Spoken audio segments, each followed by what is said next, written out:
بلکہ یہ تو قیامت ہی کو جھٹلاتی ہیں، اور ہم نے قیامت کے جھٹلانے والوں کے لیے دوزخ تیار کر رکھی ہے، جس وقت وہ ان کو دور سے دیکھے گی تو غضبناک ہو رہی ہوگی، اور یہ اس کے جوش غضب اور چیخنے چلانے کو سنیں گے، اور جب یہ دوزخ کی کسی تنگ جگہ میں زنجیروں میں جکڑ کر ڈالے جائیں گے تو وہاں موت کو پکاریں گے۔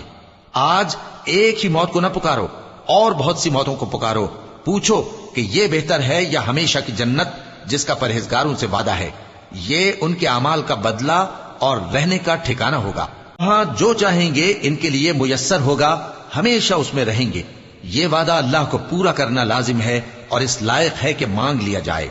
اور جس دن اللہ ان کو اور ان کو جنہیں یہ اللہ کے سوا پوچھتے ہیں جمع کرے گا تو فرمائے گا، کیا تم نے میرے ان بندوں کو گمراہ کیا تھا یا یہ خود گمراہ ہو گئے تھے؟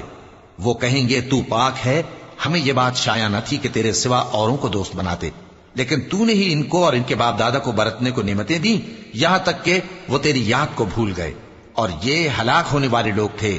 تو کافرو، انہوں نے تو تم کو تمہاری بات میں جھٹلا دیا،